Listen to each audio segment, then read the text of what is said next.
Hello everyone. So today I want to take the time to talk about some misconceptions in circuits, as well as just a few things that I may not have mentioned in the previous videos. We're kind of at the point where we can really start to, we have the tools and the concepts to be able to actually do some examples and solve some problems. So if some of you are still maybe feeling a little bit confused, um, we will be starting to actually work out more examples, and hopefully then it will become more clear. But I did want to mention just a few things that I think would be good for me to mention. So the first is when it comes to circuit schematics. The main thing that's important about a circuit schematic is the connections that it's showing, not the shape of it. Here's what I mean. So let's just say you have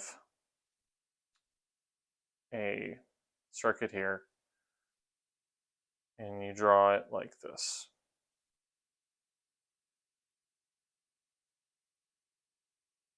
And then let's say you have another circuit here.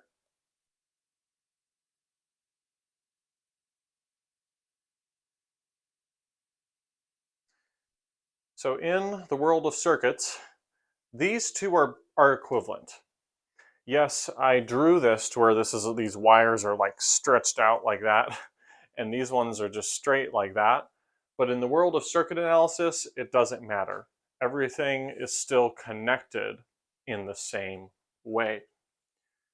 And yeah, so basically, the reason that doesn't matter is because in circuit analysis, the wires basically are assumed to have zero resistance, which means that they it's not going to matter how long they are.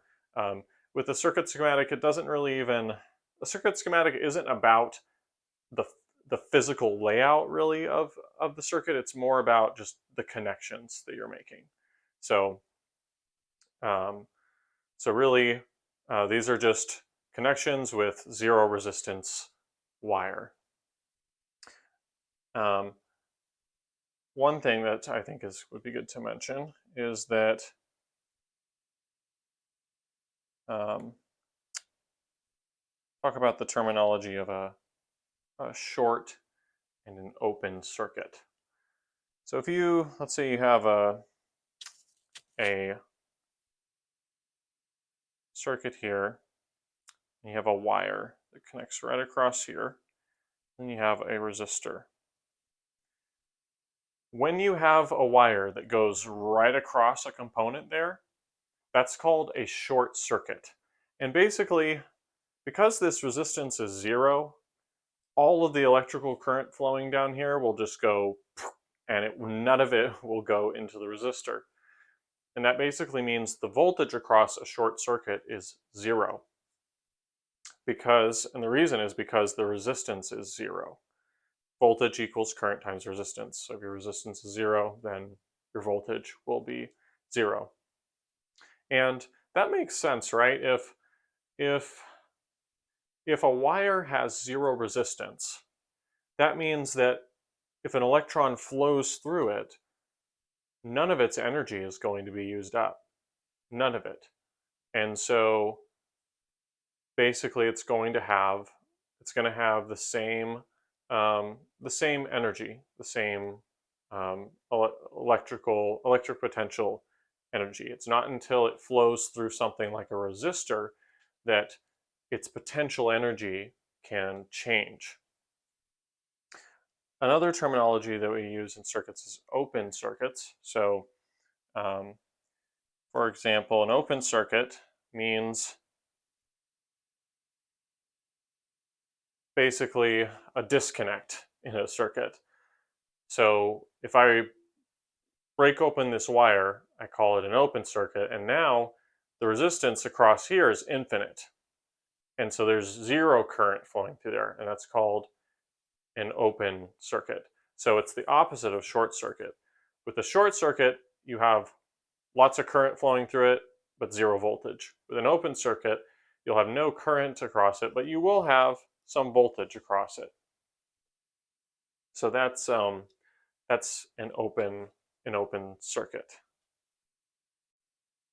So another thing I want to talk about is something that might be a misconception. So if you have a voltage source here, so you've got like an upper tank and a lower tank basically, you might tend to think that it's always the case that current flows from the positive to the negative side. And that is always the case if you have passive components connected across it. But it's possible that you might connect a component that actually has active sources in it. So it might have another source. And now you can see that these sources here are actually kind of fighting against one another.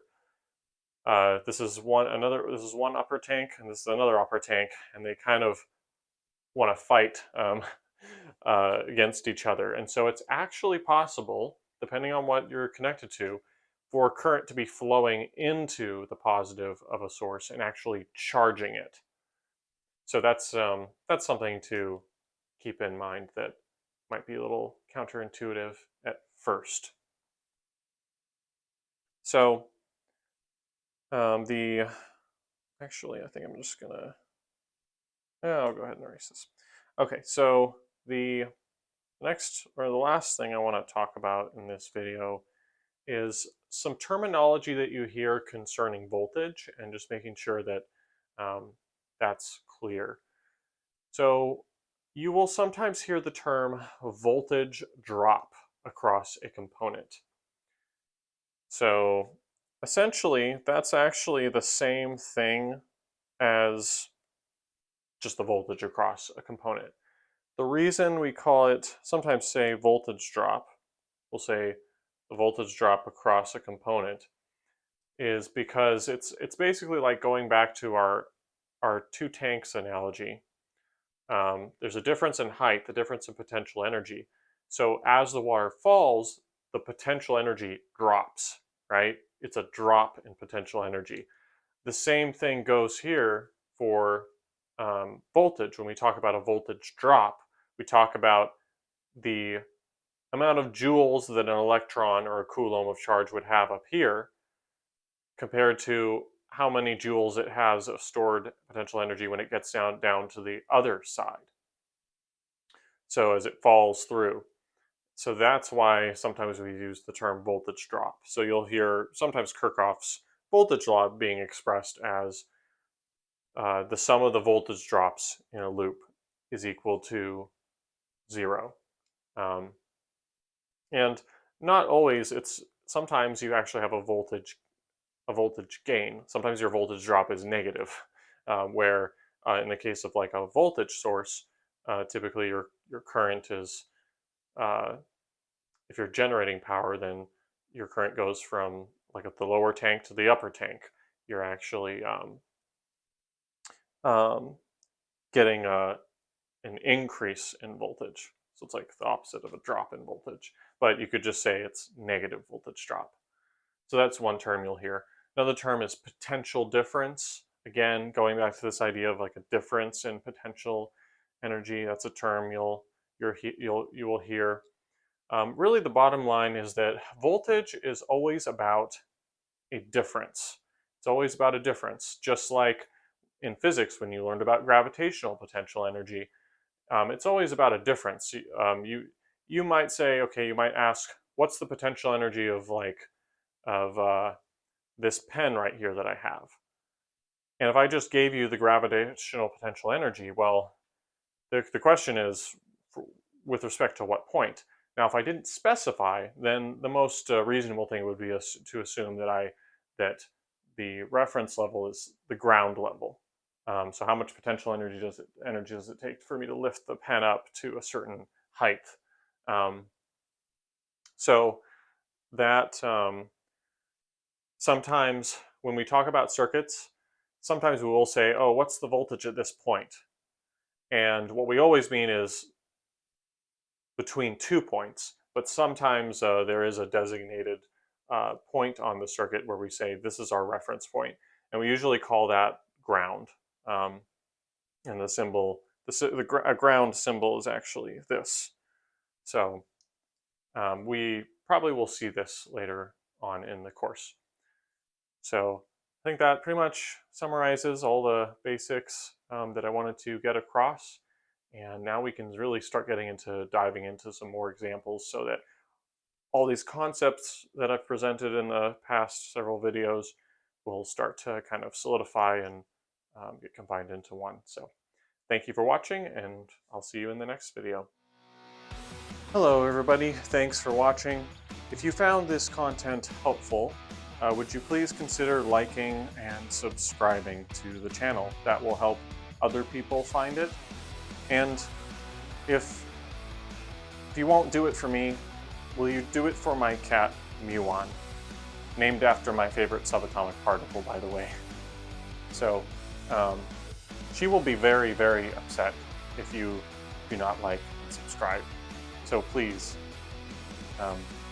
don't disappoint. How could you say no to this cuteness?